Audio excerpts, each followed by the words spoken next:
तो motional EMF की हम बात करेंगे। मोशनल ईएमएफ का मतलब क्या हुआ, अगर ईएमएफ इंड्यूस हो रहा है रिलेटिव मोशन की वजह से, हम उसकी बात करेंगे and will try to derive a formula for EMF related to relative motion.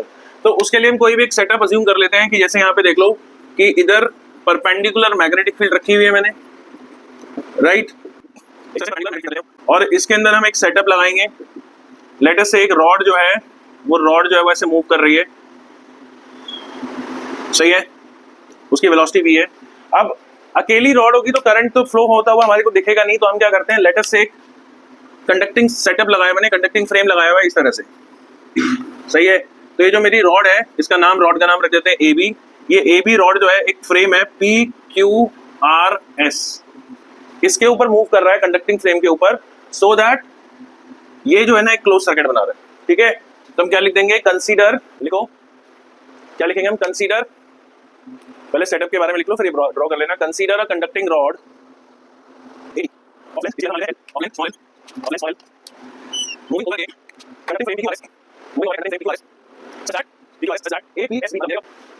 APSB forms a conducting loop।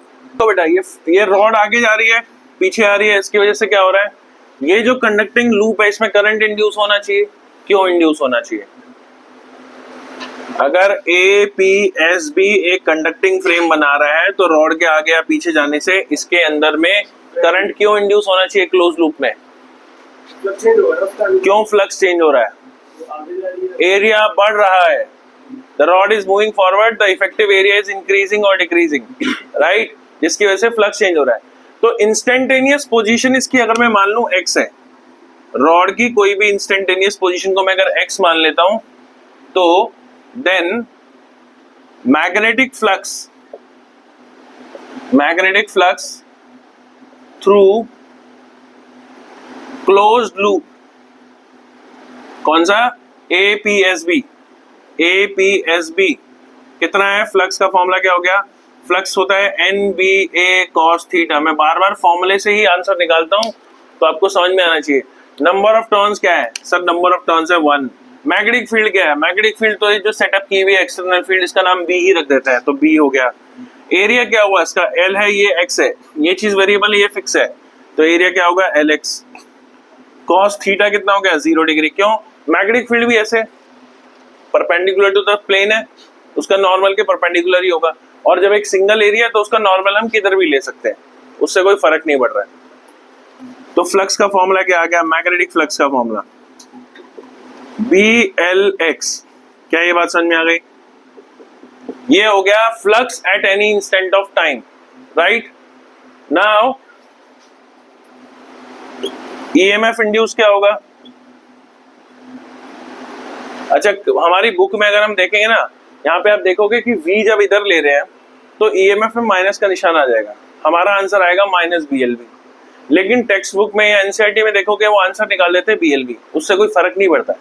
वहां पे वो थोड़ा ना उसको दिखाने के लिए हम जान करके V इस तरफ ले लेते हैं। अगर मैं ये V को इधर की बजाय इधर ले लूंगा तो मेरा V क्या बन जाएगा, -dx/dt, क्योंकि वेलोसिटी की डायरेक्शन में x चेंज हो रहा है तो वो माइनस का साइन एडजस्ट हो जाएगा। लेकिन मैं आपको बस यही इसलिए बता रहा हूँ कि आपने इधर ले लिया और आपका आंसर -BLV भी आ रहा है, उससे कोई फर्क नहीं पड़ता, माइनस प्लस सिर्फ डायरेक्शन दिखा रहा है, मैग्नीट्यूड तो BLV ही आ रहा है ना, ठीक है। तो कंफ्यूज होने की जरूरत नहीं, आपने उधर ले लिया तो उधर भी चलेगा, इधर ले लिया तो इधर भी चलेगा। फिलहाल के लिए हम अभी इधर ले लेते हैं, ठीक है। EMF इंड्यूस कितना होगा, E क्या होता है, यहाँ पे EMF इंड्यूस होगा ही क्यों, क्यों होगा EMF इंड्यूस, अरे क्यों होगा, फ्लक्स चेंज हो रहा है सर, फ्लक्स चेंज हो रहा है, तो E क्या होता है, -dϕ/dt, सही है। तो -d/dt ऑफ फ्लक्स का फॉर्मूला क्या है, BLX, राइट। इसको डिफरेंशिएट करेंगे, क्या B वेरिएबल है, क्या L वेरिएबल है, क्या नहीं, खाली ये, तो -dx/dt अंदर ले गया मैं, इसको मैं क्या लिख सकता हूँ, BLV। अभी समझ में आ रहा, माइनस यहाँ एडजस्ट कर दिया मैंने। पर अगर तुम उधर ले लेते हो वेलोसिटी को और आपका आंसर -BLV भी आ रहा है, वो बिल्कुल भी गलत नहीं है, मैग्नीट्यूड तो BLV ही है ना, माइनस प्लस तो निशान है, वो डायरेक्शन ऑफ EMF इंड्यूस कर रहा है, उस पर कोई वो थोड़ी कंट्रोल हमारा, वो तो किधर भी हो सकता है। मेरे केस में क्या हो रहा है, जब रॉड अंदर आ रही है तो ई BLV है, बाहर जाने पे माइनस BLV हो जाएगा। सही तो है, दिक्कत क्या है? डायरेक्शन जो चेंज हो रही है ना, ठीक है। ये तो हमने उसको थोड़ा सा EMF को सुंदर सा फॉर्मूला दिखाने के लिए माइनस अंदर घुसा दिया उसके अंदर, कि माइनस को एडजस्ट करके V इधर मान लेते हैं। समझ में आ गई बात? क्लियर है? कोई डाउट है इसमें? अभी सुन लो पहले, मैं फिर बाद में बता दूं। EMF इंड्यूस का फॉर्मूला क्या आ गया? EMF हो गया BLV। अच्छा, if R is the resistance, R को हम रेजिस्टेंस मान लें। अब वो रेजिस्टेंस किसी का भी हो सकता है। अगर हम फ्रेम का रेजिस्टेंस मान रहे हैं 0 है तो रॉड का रेजिस्टेंस ले लो उसको, या फ्रेम में भी रेजिस्टेंस है तो जो भी इफेक्टिव रेजिस्टेंस टोटल इस लूप का टोटल रेजिस्टेंस अगर जो भी है वो उसको हम R बोल दे रहे हैं, ठीक है। तो करंट इंड्यूस्ड क्या होगा? करंट इंड्यूस्ड क्या होगा भाई? I equals to E by R, right. यानी क्या हो जाएगा? I क्या हो जाएगा? BLV by R। ये हो गया करंट का फॉर्मूला। नोट करो यहां तक। माइनस का है, माइनस ही होता है। लेंज लॉ भूल गया क्या? अच्छा, डायरेक्शन ऑफ करंट इंड्यूस क्या होगी? अब मैं देखो यहाँ पे आपको दोनों तरीकों से डायरेक्शन निकाल के दिखाऊंगा, लेंज लॉ से भी और फ्लेमिंग राइट हैंड रूल से भी आप निकाल सकते हो। चलो पहले अपनी तरफ से आंसर बताओ। ऐसा मान लेते हैं इंड्यूस करंट की डायरेक्शन रॉड में बतानी है, A से B है या B से? B से। बहुत बढ़िया, ये तो सबसे बेस्ट ऑप्शन होता है। हाँ कनेश, B2A। हाँ भाई, इंड्यूस करंट की डायरेक्शन ये सोच इसको पता है, बोलते मैं बोलूँगा पता कैसे। हाँ तुम्हें तो बताया ही है। याशिका बोल बेटा, आप लेंस लॉ यूज करो या आप right hand thumb rule use करो, कुछ भी बताओ, सोच के बताओ। गलत आंसर देने में कोई वो नहीं है। अभी हम सीख रहे हैं यार, सीखते टाइम गलती करने में कोई टेंशन नहीं है। क्लियर है? लेकिन पेपर जब हम देने जा रहे हैं या सीखने और टॉपिक खत्म होने के बाद भी हमको वो चीज नहीं आ रही है और हमने सीखते टाइम नहीं ध्यान दिया तो प्रॉब्लम है। हाँ, A to B, B to A, B to A, B to A। Yashika तुम बताइए क्यों हम लेंस लॉ भूल गए? लेंस लॉ क्या था? अच्छा ये बताइए, रॉड अंदर आ रही है तो फ्लक्स कम हो रहा है या बढ़ रहा है? तो कम होने पे क्रॉस को सपोर्ट करें हम या ओपोज करें? अगर ये रॉड अंदर आ रही है तो फ्लक्स घट रहा है कि बढ़ रहा है? कम हो रहा है ना फ्लक्स। तो इंड्यूस करंट फ्लक्स को बढ़ाने की कोशिश करेगा या घटाने की? तो क्रॉस ही बनाएगा। क्रॉस बनाने के लिए करंट को कैसे फ्लो करना पड़ेगा? क्लॉकवाइज। अगर क्लॉकवाइज फ्लो करेगा तो करंट कैसे जाएगा? A to B या B to A? क्लॉकवाइज में A to B जाएगा, तो इंड्यूस करंट की डायरेक्शन A to B होनी चाहिए। रॉड में हो या लूप में हो, क्या फर्क पड़ता है उससे? अब राइट हैंड रूल समझ ले, तो डायरेक्शन ऑफ इंड्यूस करंट क्या होगा? A to B as per Lenz law. एक बार मैं दोबारा चेक कर लेता हूँ।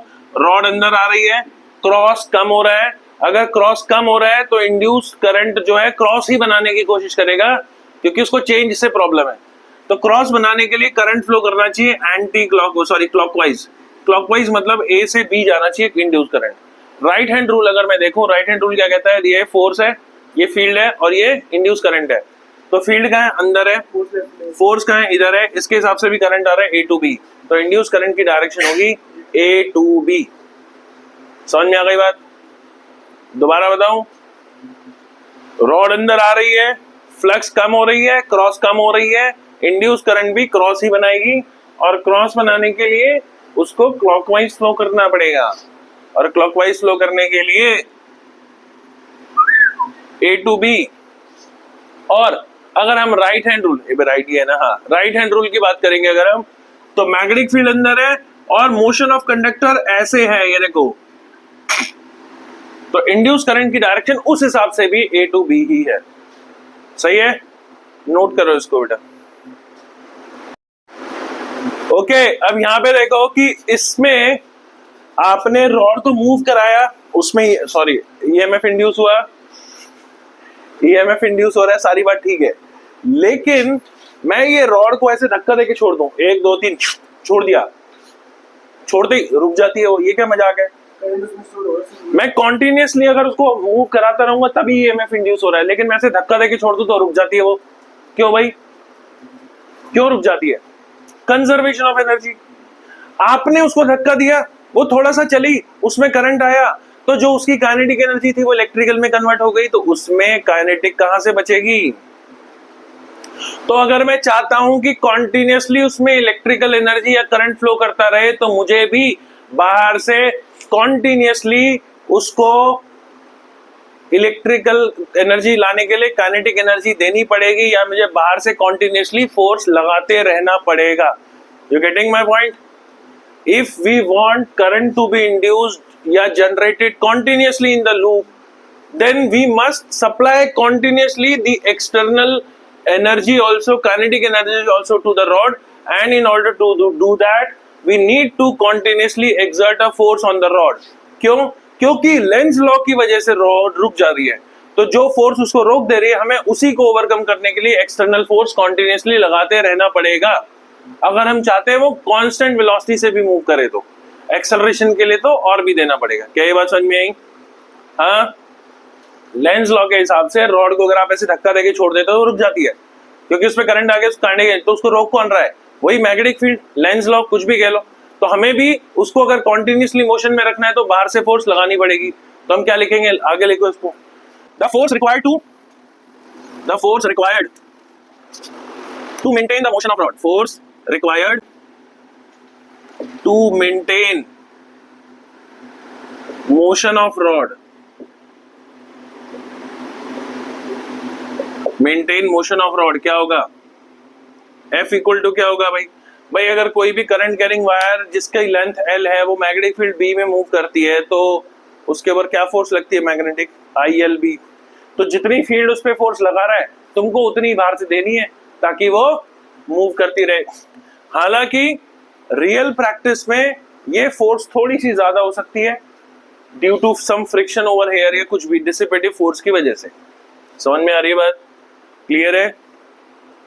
जनरली जैसे मैं इसको लगा रहा हूँ अभी mg, लेकिन mg से थोड़ा सा कम या ज्यादा हो सकता है, बिकॉज कुछ एयर की बाइंड फोर्स भी हो सकता है इसके ऊपर काम कर रही है। क्लियर है? तो F क्या होगा? ILB। अच्छा, I कितना है यहाँ पे? BLV बाय R, और ये LB है, यानी फोर्स का फॉर्मूला क्या आ जाएगा? B square L square V by R। क्या ये बात समझ में आ गई? हाँ। अच्छा, अब अगर उसमें इलेक्ट्रिकल पावर जनरेट हो रही है तो वो कहां से आ रही है? हमारी काइनेटिक एनर्जी को कन्वर्ट करके आ रही है। सही बात है। तो तुम्हें क्या लगता है, अगर ये V को कम वेलोसिटी से मैं मूव कर रहा हूं तो कम ईएमएफ इंड्यूस होगा, ज्यादा से कर रहा हूं तो ज्यादा इंड्यूस होगा। का मतलब क्या हुआ कि जो इलेक्ट्रिकल पावर जनरेट हो रही है वो भी तुम्हारी external mechanical power deliver to the system या गिवन टू द सिस्टम पे डिपेंड कर रही है। वो कितनी है? Electrical power delivered.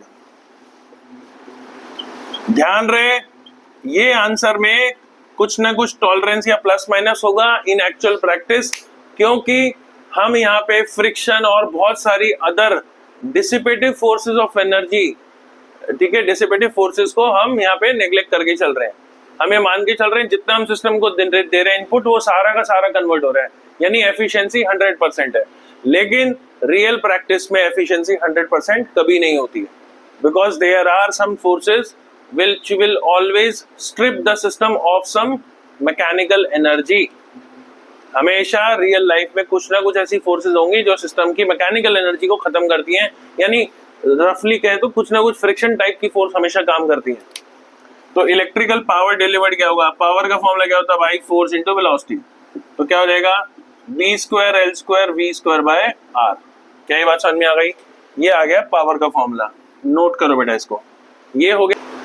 यानी ईएमएफ का फॉर्मूला जब आप यूज कर रहे हो ना, E इक्वल टू BLV, उसका ध्यान भी रखना, ये भी आया है उसको फॉर्मूला वैसे, ये E equals to BLV sine theta, और थीटा क्या है? Angle between the velocity and length. यानी जब आप E इक्वल टू BLV ले रहे हो तो आपको खाली परपेंडिकुलर कंपोनेंट ऑफ वेलोसिटी लेना है, यानी वो वेलोसिटी जो लेंथ के परपेंडिकुलर है, सिर्फ वो काउंट होगी। क्लियर है? समझ में आ गई बात? हाँ, ये रब कर दूं। एक और सेटअप लेते हैं हम मोशनल ईएमएफ का, ये रब कर रहा हूं मैं। बहुत सारे हो सकते हैं, उसमें आपको ड्राइव करने के लिए भी आ सकता है। अल्टीमेटली आपको करना क्या है, वही या तो बीएलबी यूज कर रहे होंगे हम, या फ्लक्स का कोई फॉर्मूला डिवाइड करके और उसका यूज करेंगे। जैसे यहाँ पे देखो, यहाँ पे क्या हो रहा है, ये एक सर्कुलर कंडक्टिंग रिंग है और इसके ऊपर एक रॉड है जो मूव कर रही है। रॉड का नाम मैं रख देता हूं OA। सही है, पहले समझ लो, और इनिशियल सेटअप ऊपर का मैं इसके बाद में लिख के दे सकता हूं आपको। ये मैग्नेटिक फील्ड है, परपेंडिकुलर, राइट, और इसके अंदर में एक रॉड है OA। रॉड आपको दिख रही होगी OA, ये मूव कर रही है। क्लियर है, सही है, और ये मूव कर रही है एंगुलर वेलोसिटी ओमेगा के साथ। अब इसके अंदर में आपको ईएमएफ इंड्यूस निकालना है। हम ये मान लेते हैं ये जो रिंग है, ये कंडक्टिंग रिंग है और ये रॉड है, इसके ऊपर मूव कर रही है, ठीक है, और आपको बताना है कि what will be the EMF induced across the rod. Clear है, कैसे निकालोगे। अब हम इसका एक छोटा सा पार्ट ले लेते हैं। इस छोटे से पार्ट की थिकनेस जो है ना, इस छोटे से पार्ट की थिकनेस मान लेते हैं dx है, और इसका सेंटर से डिस्टेंस मान लेते हैं x है। क्लियर है, इस छोटे से एक पार्ट को ले लिया मैंने, छोटी सी स्ट्रिप को कंसीडर किया है, यहाँ पे देख सकते हो आप, ये छोटे से पार्ट को कंसीडर किया है मैंने, और इसकी यहाँ से डिस्टेंस जो है उसको x ले लिया है और इसकी लेंथ को dx ले लिया है। तो इस पॉइंट की वेलोसिटी क्या होगी बता सकते हो? जो dx एलिमेंट है उसकी वेलोसिटी कितनी होगी? अरे लीनियर और एंगुलर वेलोसिटी में क्या रिलेशन होता है? v इक्वल टू क्या होता है? Omega r। ओमेगा यानी एंगुलर वेलोसिटी, घूमने वाली वेलोसिटी, और r क्या हो गया? उस पॉइंट का सेंटर से डिस्टेंस। जैसे पंखा है, गोल घूम रहा है ना, इस पंखे के बीच में सेंट्रल पॉइंट है, उसकी वेलोसिटी 0 है, और जो विंग की टिप है उसकी वेलोसिटी सबसे ज्यादा है। तो बीच में क्या होगा, कोई भी पॉइंट की वेलोसिटी कैसे लेंगे हम? ओमेगा तो फिक्स है सबके लिए, ओमेगा इंटू आर। ये रॉड जब ऐसे घूम रही है, ठीक है, ये रॉड देख रहे हो ऐसे से घूम रही है, तो तुम्हें दिखाई दे रहा है कि ये वाला पॉइंट सबसे तेज दिख रहा होगा तुम्हारे को, ये वाला, और ये वाला फिर भी थोड़ा बहुत दिख रहा है क्लियर कंपैरेटिवली। तो v क्या होता है? Omega are. तो ईएमएफ ऊपर का स्टेटमेंट मैं लिखवा दूंगा आपको, पहले नीचे का समझ लो कि EMF induced in small element dx क्या होगा। ठीक है, पहले नीचे का मेन चीज समझ लो, ऊपर की स्टेटमेंट इनिशियल हम लिख लेंगे। EMF induced in small element dx क्या होगा? ईएमएफ का फॉर्मूला क्या होता है भाई? BLV। हाँ, तो जो स्मॉल ईएमएफ इंड्यूस हुआ है उसको मान लेते हैं हम, वो है DE। मैग्नेटिक फील्ड B को मान लेते हैं हम, B है। लेंथ कितनी हो गई उसकी? dx हो गई, और v क्या हो गया? ओमेगा x हो गया। यानी ईएमएफ इंड्यूस कितना हो गया? b omega x dx। क्या ये बात समझ में आई? क्या ये बात क्लियर है? देख लो ध्यान से, v की जगह ओमेगा x लिखा है, length of the element dx हो गया, तो ईएमएफ इंड्यूस का फॉर्मूला हो गया b ओमेगा x dx। क्या ये बात क्लियर है? हाँ, अब पूरी रॉड पे निकालेंगे, इसके लिए क्या करेंगे? इंटीग्रेट कर देंगे। Integrating over the rod, over rod OA क्या होगा बेटा? ईएमएफ इंड्यूस क्या होगा? Integration of b omega x dx। Rod के लिए x कहां से कहां तक जा रहा है? 0 टू, इसको लेंथ मान लेते हम, OA को मान लेते लेंथ L है, रॉड की लेंथ L मान लेते हैं, तो 0 टू L। इंटीग्रेट करो, आंसर बताओ क्या आएगा? b और ओमेगा बाहर आ जाएंगे, यानी फाइनल आंसर क्या आएगा? Half b omega L square. यार x स्क्वायर 1 है ना, तो x स्क्वायर 1 का 1 + 1 अपॉन 1 + 1 x स्क्वायर बाय 2 हो जाएगा, और L आ जाएगा उसकी जगह, 0 की वाली टर्म हट जाएगी। ईएमएफ इंड्यूस का फॉर्मूला क्या आ जाएगा? Half b omega L square. Note करो इसको, शुरू का मैं स्टेटमेंट लिख देता हूं। Consider a rod OA motional EMF, अरे ये इसमें आ जाएगा, क्वेश्चन आता है वैसे। Moving rod placed in external field B, सही है, let point O is fixed at center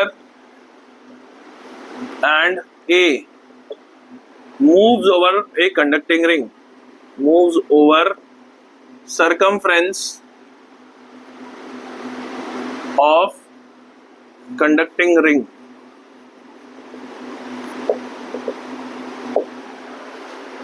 सबसे बढ़िया है शोन इन द फिगर,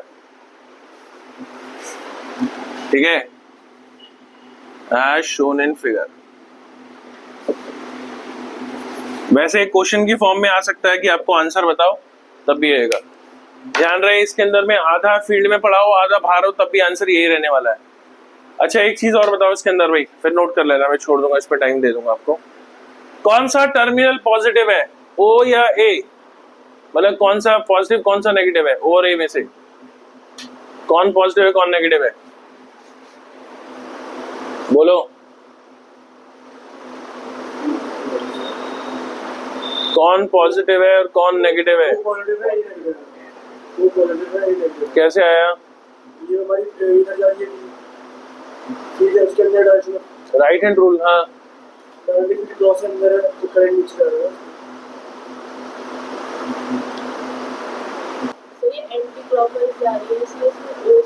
बेटा रॉड वाले केसेस में ना आप राइट हैंड रूल यूज करो, लूप के चक्कर में मत पड़ो, फंस जाओगे। आंसर बता। क्यों? ये कौन सा रूल है? ये रूल तो मैंने बताया ही नहीं कोई सा। अपना हाथ चलाओ, लगाना है इसमें फील्ड में। ये लो बेटा, again determine the EMF induce in the loop. ये वायर है, हाँ ये वायर है I, और इसमें ये लूप रखा हुआ है और इसकी साइड है A, सही। अभी ये इसका डिस्टेंस x है, और अगर मैं इसको v वेलोसिटी से दूर लेकर के जा रहा हूं तो इस लूप में EMF इंड्यूस कितना होगा बताओ जरा। A, B, C और D, ये एक लॉन्ग करंट कैरिंग वायर पड़ी हुई है भाई। EMF इंड्यूस क्यों होगा? फील्ड वायर क्रिएट कर रही है। आपको बताना है what will be the EMF induce in the loop. जल्दी करो, वो तू निकालेगा ना बेटा राइट हैंड रूल से। बेटा सबसे पहले ये बात समझो, इसमें EMF इंड्यूस क्यों होगा? क्योंकि ये लूप v वेलोसिटी से चल रहा है, तो चल रहा है तो EMF इंड्यूस क्यों होगा? क्योंकि सर एक्सटर्नल फील्ड में चल रहा है। समझ में आ रही है बात? एक्सटर्नल फील्ड में चल रहा है, मतलब तुम अपने बॉडी पे वायर लपेट के मैग्नेटिक फील्ड में भागेगा तो तेरे में भी करंट इंड्यूस होएगा क्या? हो सकता है, हो सकता है तू और भागे, ऐसे दोनों वायर के एंड पकड़ के भाग रहा है, भागते फिर रुक जाता है, लेकिन भागता है तो करंट लग जा रहा है, क्या ऐसा हो सकता है? हाँ, मतलब एक हाइपोथेटिकल सिचुएशन है। EMF इंड्यूस बहुत कम होगा, तेरे को बहुत तेज भागना पड़ेगा या वायर बहुत सारी लपेटनी पड़ेगी। पर क्या तेरे को भागते टाइम ज्यादा ताकत लगानी पड़ेगी? जी हाँ। क्यों? लेंज लॉ, वो भागने नहीं देगा तेरे को, तो तुझे ज्यादा एफर्ट लगाना पड़ेगा। समझ में आ गई बात? एनीवे, ये तो फालतू का क्वेश्चन हो गया, इस पे ध्यान दो। अब इसमें किस किस की अंदर EMF इंड्यूस देखना है हमारे को। यहाँ पे 4 आर्म्स है, हम क्या फॉर्मूला लगाने वाले हैं? ध्यान से देखो, हम क्या फॉर्मूला लगाने वाले हैं? E = BLV। अब अगर मैं बात करूं A induced in AB arm, AB के अंदर EMF इंड्यूस क्या होगा भाई? उसको मान सकते हैं 0। क्यों? वेलोसिटी भी इधर है, उसकी लेंथ भी ऐसे ही है, तो वेलोसिटी परपेंडिकुलर टू लेंथ के क्या है? 0 है, यानी EMF इंड्यूस क्या हो जाएगा? B, लेंथ कितना हो गया? A, वेलोसिटी क्या हो गई? V, लेकिन साइन क्या हो जाएगा? 0 डिग्री। ऐसे ही E इन CD में भी क्या हो जाएगा? BAV साइन थीटा मान लो या 180 मान लो, कुछ भी मान लो, तो इनके अंदर ईएमएफ इंड्यूस हम ले लेंगे 0। क्या ये बात समझ में आई? क्या ये बात समझ में आ गई? ईएमएफ इंड्यूस ले लेंगे 0। बचा कौन? एडी। ईएडी कितना होगा? एडी के अंदर ईएमएफ इंड्यूस क्या होगा? बीएलबी। बी क्या हुआ? मैग्नेटिक फील्ड क्या है यहाँ पे इस पॉइंट पे, इस टाइम पे इंस्टेंटेनियस यहाँ पे कितनी है? इसकी वजह से लॉन्ग स्ट्रेट वायर के लिए मैग्नेटिक फील्ड का फॉर्मूला क्या होता है? म्यू नॉट आई बाय 2 पाई एक्स। ये हो गया ए और ये हो गया वी। क्या ये बात समझ में आई? अरे बीएलबी साइन थीटा होता है ना, थीटा होता है angle between the velocity and length of the wire. तो वो भी ऐसे जा रहा है, वो भी ऐसे जा रहा है, वेलोसिटी भी इधर जा रही है और ये भी ऐसे जा रहा है लेंथ। तो लेंथ के परपेंडिकुलर कंपोनेंट वेलोसिटी का क्या है? 0 हो गया ना। ईएडी कितना हो जाएगा? म्यू नॉट आई बाय 2 पाई एक्स इनटू एवी। क्या ये बात समझ में आई? ये कहां से आया? हाँ भाई शुभांकर त्रिपाठी बताओ। हाफ वॉल्यूम ऐसे तो मैं भी बोल दूंगा, 12th में था ना एनसीईआरटी में, कोई भी फॉर्मूला बोल दे दूं। अरे फाइनाइट इनफाइनाइट वायर के लिए क्या होता है फॉर्मूला? हाँ वही यूज किया हमने। ठीक है, ई बी सी क्या होगा बताओ बेटा याशिका? बीसी के लिए मैग्नेटिक फील्ड क्या लूं?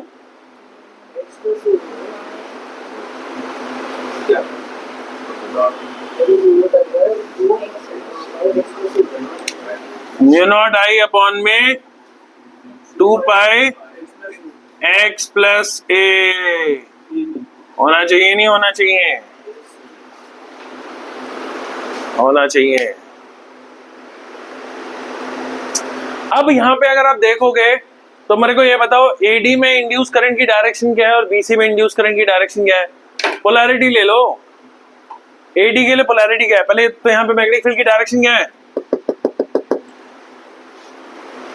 What is the direction of magnetic field here? Inwards. क्यों कह रहा है इनवर्ड्स? कौन सा रूल यूज किया तूने? ये कौन सा राइट हैंड? अबे right hand rule magnetic field का अंदर। ठीक है, मैग्नेटिक फील्ड अंदर है, ध्यान से देखो बेटा। आप राइट हैंड रूल लगाएंगे, फ्लेमिंग्स राइट हैंड रूल। ठीक है, यहाँ देखो मैग्नेटिक फील्ड अंदर है, वायर किधर जा रही है? इधर। यानी करंट ऐसे जाएगा, यानी डी क्या हो गया?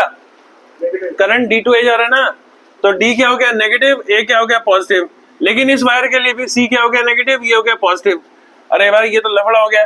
क्यों? क्योंकि इधर एक सेल क्रिएट हो रहा है प्लस माइनस का, और उधर भी एक सेल क्रिएट हो रहा है प्लस माइनस का, और पोलैरिटी के हिसाब से ये तो एक दूसरे को अपोज करेंगे। अगर इसको ईएमएफ E1 बोल दूं, इसको E2 बोल दूं, तो नेट ईएमएफ मेरी क्या काउंट होगी फिर? E1 minus E2।